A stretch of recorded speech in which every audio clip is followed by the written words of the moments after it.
So about 3 weeks ago, I uploaded a video talking about one of my favorite obscure horror games called It Steals, and wow, you guys really enjoyed that one, and you have no idea how happy that makes me.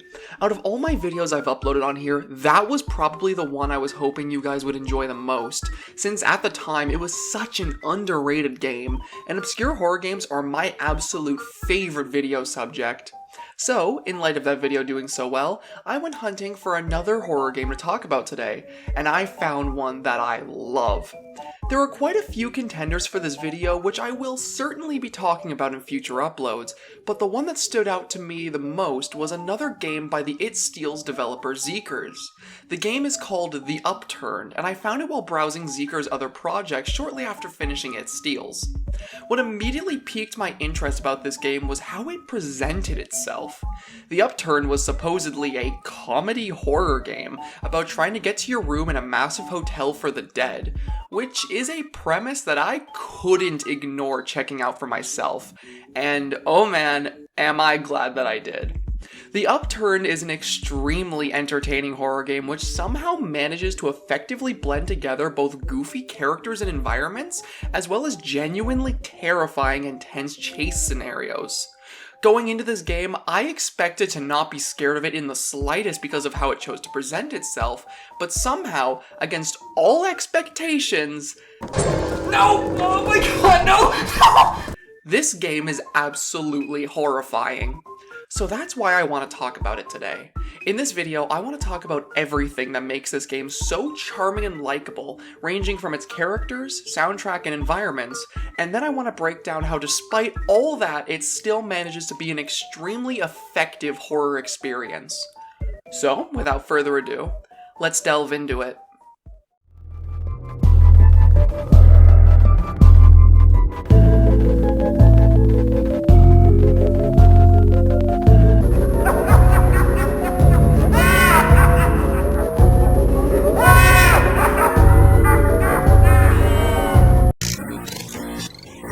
So before I delve into anything else, let's talk about what The Upturned even is.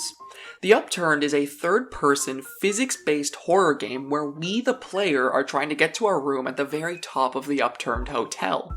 The elevator we're forced to take to get to our room constantly breaks down, however, and the only way to keep it going is by entering the many levels the game has in store for us to find replacement modules for it. Getting through these levels is accomplished by running around and avoiding monsters, platforming, as well as utilizing this game's most important mechanic, throwing literally anything that you can find. Yeah, I wasn't joking when I said the premise of this game is ridiculous, but that's what drew me into it so early on. Even if this game didn't end up scaring me, then I still would have absolutely loved it as an experience. The simple mechanic of being able to pick up and throw whatever you find around you is incredibly fun to mess around with and is usually integrated into each of the game's levels in a creative and satisfying way. You can chuck things to kill monsters, flip switches, give yourself more height to make tricky jumps, as well as using the mechanic to break glass to grab health kits and get through windows. The core mechanic of throwing the items in the environment is very well integrated into every level, making it feel extremely satisfying when used correctly and making everything feel very tied together. This mechanic also perfectly coincides with the mechanics of the many creative monsters which you have to deal with while traversing the hotel. Almost, if not all the monsters we can encounter in this game have some kind of mechanic revolving around our character's ability to throw items.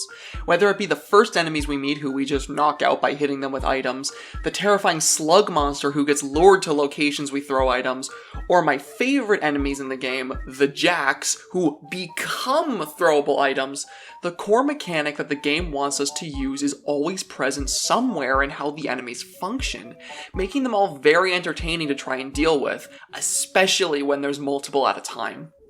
And speaking of the enemies in this game, you're probably wondering what makes this game scary after hearing the description of how it works, and my answer to that is franticness. This game pulls out everything it can to make each encounter with an enemy as frantic and chaotic as possible, leading to some of the most panic-inducing gameplay I've ever experienced. Don't believe me? Just take a look at some of the scenarios I was unfortunate enough to get caught up in. Oh my god! No!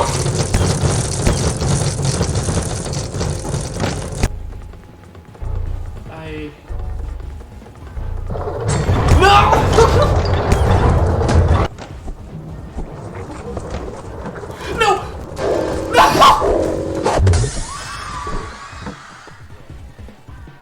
Every single time an enemy showed up while I was playing this game, it put me in such a horrible panic, and I think that's for a couple reasons. Firstly, the behavior of all the enemies themselves are very well designed to be very intimidating to the player. The most common enemies in the game are very fast and can sometimes be extremely difficult to hit, leading to these stressful moments where you have to try and run past them to grab another item to try again. And then we get encounters like the aptly named Fat Pajama Man, who comes to the ceiling and begins to charge towards you, only being able to be stunned a single time before it doesn't work anymore. This enemy in particular was what made me realize how intense this game could get. His massive frame took up every room you went into, making him feel extremely intimidating despite his ridiculous design and name. And then there's the fact that he's effectively invincible, and he only ever shows up when it's least convenient for you. And that's not even mentioning the way he's first introduced. As we make our way through an otherwise ordinary level, we suddenly hear the sound of something quickly approaching from above, becoming louder and louder and louder until suddenly... Oh, damn, he wasn't even stunned by that. This was an enemy that made me very afraid of what future monsters I'd encounter, and considering what does come next, that anxiety is justified. The last of these monster designs I want to mention is the scariest one of all in my opinion, the Water Slug. This enemy's level is filled to the brim with this water which completely slows down all of your character's movement. If you fall in the water at all, the slug can hear it and begin swimming towards you to eat you whole. The only way to avoid this monster is by jumping into the many objects scattered around the room, occasionally throwing them far away to distract it. This monster in particular scared me so badly, nothing ever compared to the absolute panic I felt when I would fall into the water and could hear the growling sounds of the slug approaching me. Aside from the monsters themselves being scary, another thing that I think elevates this game to such a terrifying status is its use of the soundtrack. The soundtrack of the Upturned is such an interesting mix of both fun and funky tunes, as well as genuinely tense and fast-paced music, which sets the tone for whatever situation you're stuck in. When an enemy appears, it often plays this very fast and foreboding song, which gives the player this sense of urgency to get out of there. And when the player does get away, it usually serves as a fun way to break the tension, often becoming much more fun and bizarre sounding. Like when you get a phone call from my favorite character, Ick.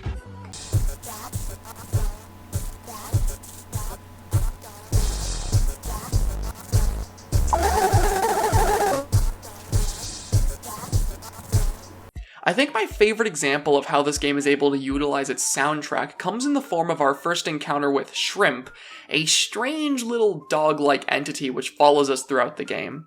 When we first encounter him, his appearance is accompanied by this really creepy sounding music box music, which isn't really heard throughout the rest of the game.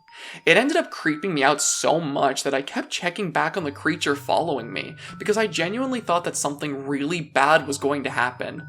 And then it didn't, which just got me even more worried about what was to come in the future. I see moments like this as being the shining example of how a good soundtrack can really elevate the experience a game gives its player, especially when it comes to horror. Okay, so moving on from horror, I kinda wanna just take the time to discuss some of the other things in this game I find super charming, starting with your companion who speaks to you throughout the entire game, Ick. From the moment this beautiful, slimy weirdo first appears in the game, I've absolutely adored him. His design is super simplistic, but there's something about it I find so appealing. His black silhouette with glowing yellow eyes and a massive smile really does it for me, and he was the first thing I saw which made me realize how much I was going to enjoy this game. And that's not even mentioning how much I love all his dialogue. Everything that comes out of his mouth is genuinely hilarious, and sometimes he can even act as your downfall if you pick the wrong dialogue options when being hunted by monsters. Or if it's just like one of those things I have nostalgia for that sucked. I remember it being really bad, but like Over the Hedge PlayStation 2 review. There's a video game. There's a game, I played it. How fantastic was it? Amazing. 10 out of 10. Oh my god! You bastard! You bastard! No! No, you bastard! You bastard! I hate you so much! After playing the game, Ick ended up being one of my favorite characters from any of the indie games I've played in a while. There's just a certain charm to him that I cannot get over. The other big thing I want to mention that I really enjoy in this game is its story. The story of this game is a pretty simple one, filled with a lot of silly moments. However, I think it does a good job at keeping the player invested in what's going on. The story of the game mainly focuses on the character we play as, and how he and Ick ended up dying in the first place. This already interesting story then becomes very mysterious when the previously mentioned monster Shrimp is released from confinement and begins following us around the hotel, seemingly bringing bad things with it. It's not an overly complicated or serious storyline, but it's one that fits this game perfectly, and I really love it for that reason. The Upturned is an extremely over-the-top and goofy horror game, which somehow manages to perfectly blend together both horror and comedy. The game does an amazing job at expressing its own personality through its art, gameplay, soundtrack, and writing, to give us an experience that I've never seen before from any other game. Playing this game and its deals gave me a lot of hope for Zeekers as a developer, as I'm able to see more of his personality and talent shine through with each game I play of his. If this video has made you interested in this game at all, I highly recommend you go and check it out on Steam. There's tons of stuff I didn't mention here that I want you all to experience for yourselves, and I really want Zeekers to get the support he deserves for making such great games. With all that said though, I hope you enjoyed today's video. I had a ton of fun making this one, and I really sincerely hope you enjoyed watching it. I hope to see you again in whatever my next project ends up being. Goodbye for now.